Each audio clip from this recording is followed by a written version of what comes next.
Sekarang hari ini kita akan belajar tentang katrol. Apa sih katrol itu? Ya tentunya katrol itu salah satu pesawat sederhana ya, yang memiliki fungsi untuk mempermudah usaha untuk memindahkan benda ya. Jadi mempermudah ya, bukan memperkecil. Ada dua buah jenis katrol yang ada, yaitu katrol tetap dan katrol bergerak gitu ya. Nah, tapi kedua katrol ini nggak maksimal kalau digunakan sendiri-sendiri. Untuk mendapatkan efek terbaik, maka biasanya beberapa katrol harus digabungkan. Nah, kita akan mempelajari dua jenis gabungan katrol, yaitu gabungan dari beberapa katrol bergerak, biasanya gambarnya seperti ini, dan juga takal atau katrol majemuk, gitu ya, katrol majemuk. Nah, kira-kira bentuknya seperti ini, jadi ada banyak tali, katrolnya agak numpuk-numpuk gitu biasanya ya. Nah, rumus yang dipakai masih sama, di mana KM sama dengan LK per LB atau sama dengan W per F gitu ya. Kak, di mana sih LK dan LB-nya si katrol gitu ya? Mungkin ada yang bertanya-tanya gitu ya, katrol tuh LK LB-nya di mana sih, Kak? Ini kalau kita lihat F, maka kalau katrol tetap, titik pusatnya, titik tumpunya di sini. Ini adalah si LK-nya. Nah, dari sini ke sini adalah LB-nya gitu ya.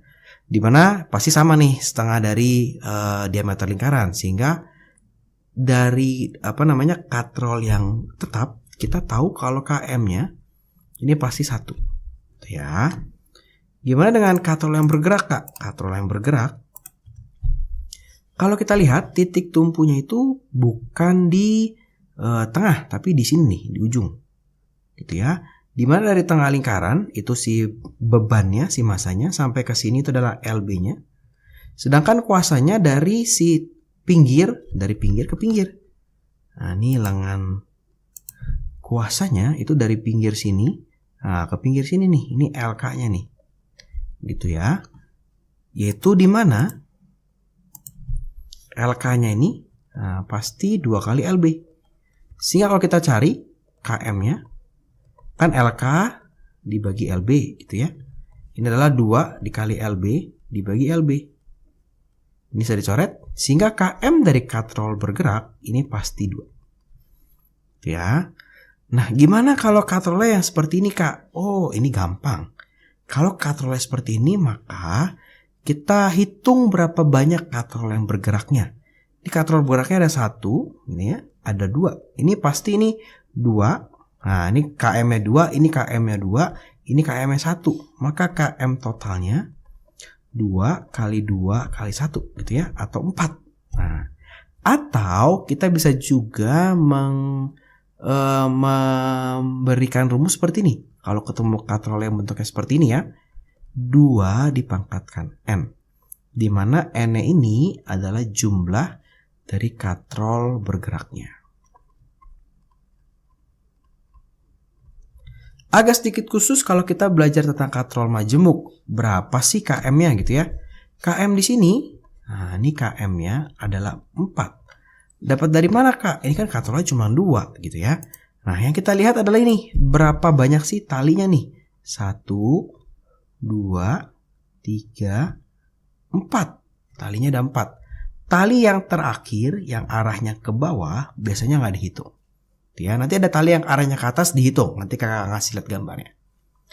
Oke, jadi kira-kira seperti itu ya. Jadi kalau kita tahu KM-nya, kita pasti bisa mengerjakan W dan F-nya. Oke, kita coba aja untuk soal yang pertama. Untuk menarik ke atas sebuah ember yang penuh berisi air dari dalam sumur digunakan katrol tetap. Nah, gitu ya. KM-nya berarti katrol tetap 1. Gitu ya. Berjari-jari 10 cm. Gak ngaruh jari-jarinya. Gaya tariknya yang dikerjakan adalah 50 Newton. Berarti F-nya itu 50 Newton. Berapa sih berat? Nah, berat ya, berat bukan massa ya. Berat berarti W. Ember dan isinya. Berapa sih W? Ya. Oke, berarti KM sama dengan W per F. KM 1, W dibagi F. Berarti F-nya itu ada 50 Newton. Nah, berarti W-nya ada 50 Newton. Kak, kok kayaknya nggak guna ya katrol tetap ya? KM-nya 1. Gaya yang dibutuhkan untuk menarik benda sama seperti berat bendanya. Kok kenapa dia disebut pesawat sederhana? Padahal kan tadi definisi pesawat sederhana adalah Nah, mempermudah usaha, gitu ya. Nah, hati-hati, kita terjebak pada, kalau kita berkata seperti itu ya, kita terjebak pada dia memperkecil usaha, padahal bukan ya, dia hanya mempermudah. Kenapa mempermudah? Kalian bayangkan kalau di dalam sebuah sumur, nah ini ada sumur gitu ya. Nah, kalian menariknya ke atas, dibandingkan di sumur itu ada katrolnya, kalian narik ke bawah. Kira-kira lebih gampang nariknya ke atas apa ke bawah? Ke bawah, karena kita dibantu oleh gravitasi. Kalau narik ke atas susah, gitu ya. Maka itu adalah fungsi dari katrol tetap, merubah arah tarikan sehingga mempermudah usaha yang dilakukan. Oke, sekarang kita coba soal yang kedua. Untuk menaikkan barang ke atas gedung digunakan katrol bergerak. Berat barang, nah, ini massa ya harusnya, bukan berat karena dalam kilogram. Berat katrol dan tarik 20 kg, tidak peduli berapa gaya tarik yang dikerjakan katrol. Nanti di SMA berat katrol dan tali itu dipakai di kelas 11 IPA. Tapi kalau sekarang kita enggak ya. Sekarang kalau kita lihat, kita punya katrol bergerak, maka kita tentukan dulu KM-nya. KM-nya adalah 2. Kita punya masanya si benda. Nah, massa si bendanya adalah 450 kg. Kita punya yang namanya W. Nah, berarti 450 dikali 10 dikali gravitasi ya. 4.500 Newton. Berapa sih F-nya gitu ya? Berapa nih F-nya? Oke, tinggal kita masukin aja rumusnya. KM sama dengan W dibagi F. KM-nya 2, W-nya 4.500 per F. Gitu ya. 2 dikali F, F-nya pindah ke sana sama dengan 4.500. Sehingga F-nya adalah 2.250 Newton. Jadi lebih ringan. Menariknya lebih ringan, tapi sebenarnya sama aja usahanya. Ya. Nah, soalnya bisa berubah kata-kata seperti ini atau berupa gambar seperti ini. Jadi ini sama aja ya. Oh, ini kalau seperti ini katrolnya bergerak, maka kita punya KM-nya sebesar 2. Di sini kita punya W-nya. Nah, W-nya adalah 100 Newton. Sehingga ketika ditanya F-nya berapa nih? Ya udah tinggal KM sama dengan W per F. KM-nya 2. W-nya itu adalah 100 dibagi F gitu ya. 2F sama dengan 100, maka dapat F-nya adalah 50 Newton. Ini dapat 50 Newton. Ya, kalau ini lebih gampang lagi. Ini katrol tetap nih, KM-nya 1. Oke. Ini pasti W-nya juga sama nih. Nah, ini W-nya juga sama. 150 Newton. Ya. Nah, gambarnya, tapi biasanya gambarnya nggak sesederhana ini. Biasanya gambarnya seperti ini. Nah, seperti ini ya. Berapa nih F yang dibutuhkan? Berapa F yang dibutuhkan di sini? Tadi kakak sudah cerita ini adalah katrol kombinasi dari katrol bergerak. Maka untuk yang ini KM-nya, kita lihat nih KM-nya adalah jumlah katrol bergeraknya 2 dipangkatin 1. Ini KM-nya 2 gitu ya. Atau kalau kalian nggak hafal rumusnya, lihat aja ini katrol bergerak 2 KM-nya, ini katrol tetap KM-nya 1. 2 kali 1 berarti ini 2. Tuh. Nah, ini W-nya kita punya 50 Newton ya. Karena 5 kilogramnya kakak kalikan dengan gravitasi. Berapa nih F-nya? Tinggal kita hitung nih. KM sama dengan W per F. KM-nya 2, W-nya 50 dibagi F ya. 2F sama dengan 50, maka F-nya 25 Newton. Dapat 25 Newton. Nah, gimana dengan yang sebelahnya? Sama aja nih yang sebelahnya. Sekarang berapa sih KM-nya? Jadi selalu kita cari tahu dulu KM katrolnya berapa sih? Ini 2 dikali 2 dikali 1. 2 dikali 2 dikali 1. KM-nya 4. Oke. F-nya kita punya 250 Newton. Tapi yang ditanya itu masanya. Wah, massa bebannya berapa? Gitu ya. Kita hitung dulu W-nya. KM sama dengan W per F. 4 sama dengan W-nya kita belum tahu. Dibagi F-nya 250 Newton. Saya dapat nih W-nya adalah 1000 Newton. Ini kali ke sini gitu ya. Tapi yang ditanya adalah M. Ingat rumus W. W itu sama dengan M dikalikan G. Nah, ini 1000 sama dengan M dikalikan 10. Dapat M-nya adalah 1000 dibagi 10. 100 kg. Berarti ini M-nya adalah 100 kg. Oke ya. Kak, ini bisa lebih panjang nggak? Bisa. Bisa. Contohnya lebih panjang tuh seperti ini. Jadi bisa aja Nah, kok hitam? Bentar. Bisa saja ini ada lagi satu katrolnya ditambah. Ini dia akan ditarik ke sini. Gitu ya. Nah, ini ke sini. Nah, ini bendanya di sini nih. Nah, bisa aja. Jadi dia bukan di situ, bisa saja dia lebih panjang. Nah, ditarik ke sini nih. Talinya bisa aja begini. Ups, ya. Oke. Nah, kalau begini berarti KM-nya berapa nih, Kak? Ini 2 dikali 2 dikali 2 dikali 1. KM-nya jadi 8 gitu. Tapi di ini cuma 2. Nah, kita coba lagi sekarang yang katrol majemuk atau takal. Sama seperti tadi, yang kita cari itu adalah KM-nya dulu. Di sini berapa nih KM-nya ya? Nah, kita hitung talinya. 1, 2, 3, 4. Oh, KM-nya 4, Kak. Oke. Kita punya M-nya. Nah, M-nya adalah 50 kg. Gitu ya. W-nya langsung kita hitung. 50 dikali 10. 500 Newton. Berapa nih F-nya? Yaudah kita hitung. KM sama dengan W dibagi F. Gitu ya. KM-nya adalah 4. W-nya itu adalah 500 dibagi F. 4 dikali F sama dengan 500 Newton. Dapat nih F-nya adalah 500 dibagi 4. 125 Newton. Ini dapat nih F-nya 125 Newton.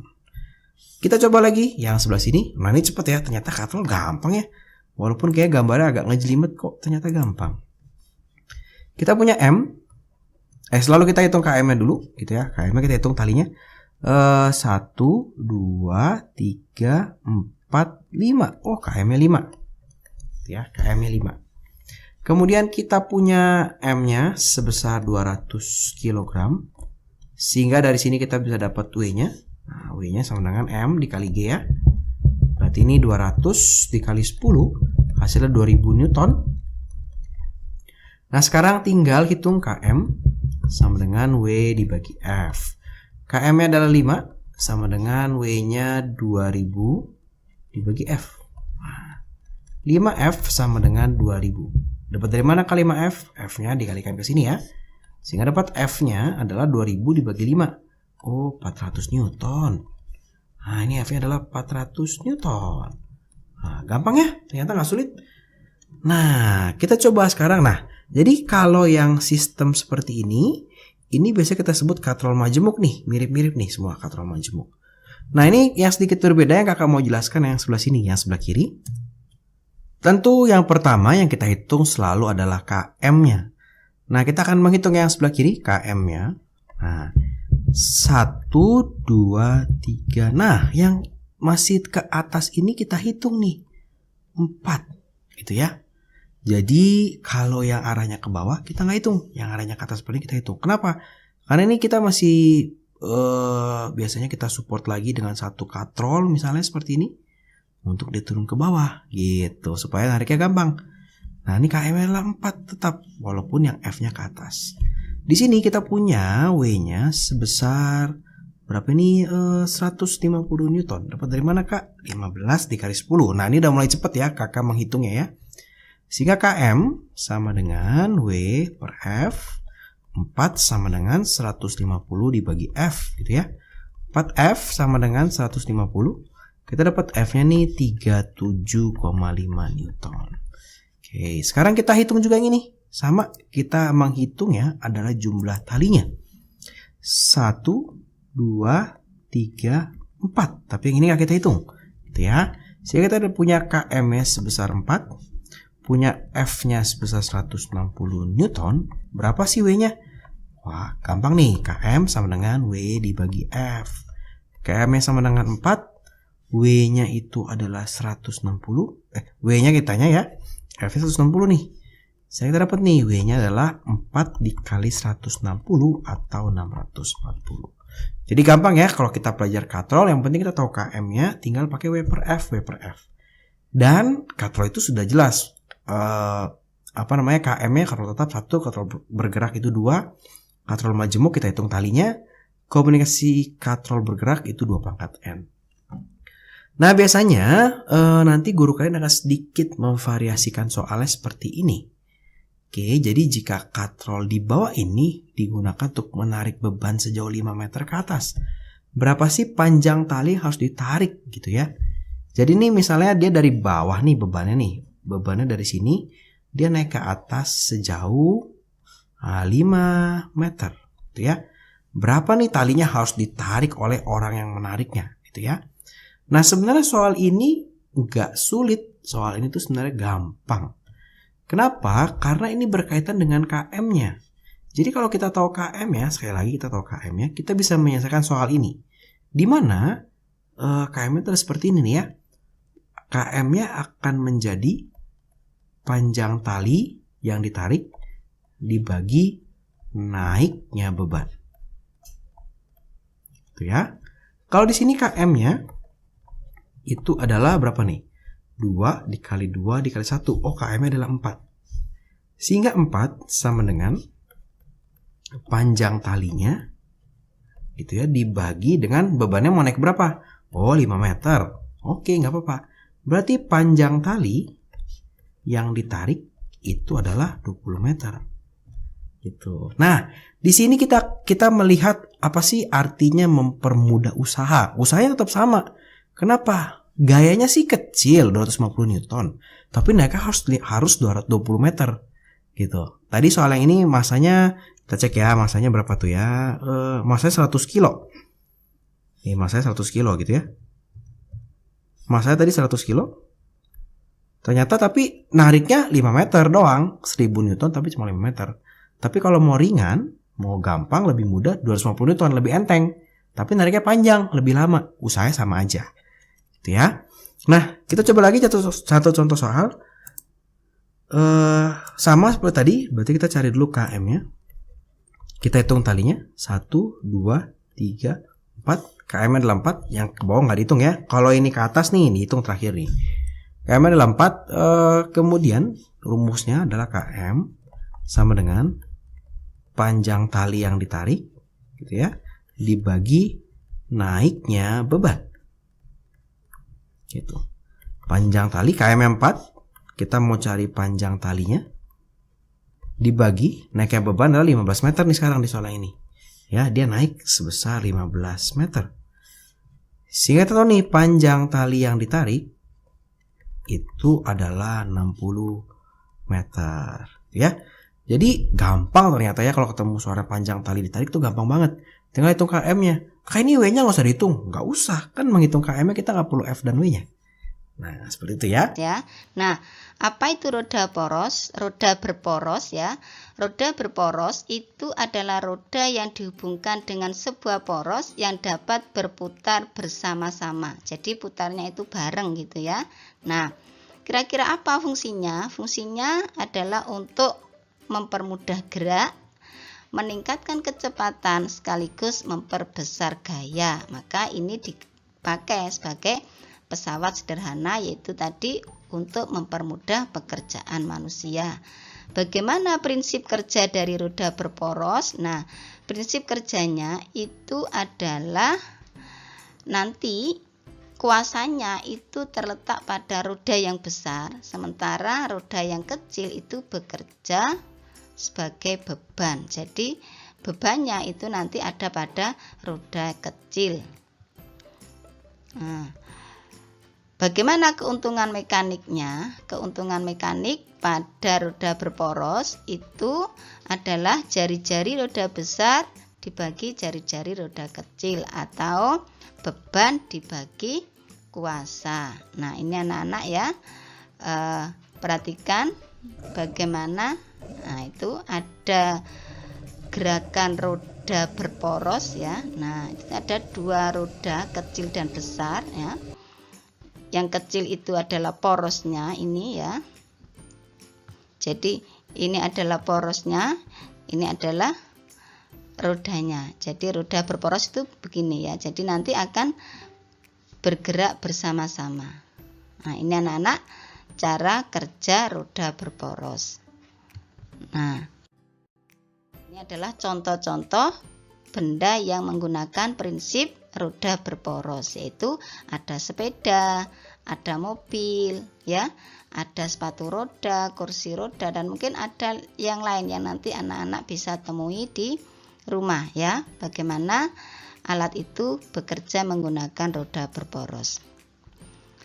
Selanjutnya anak-anak, nah,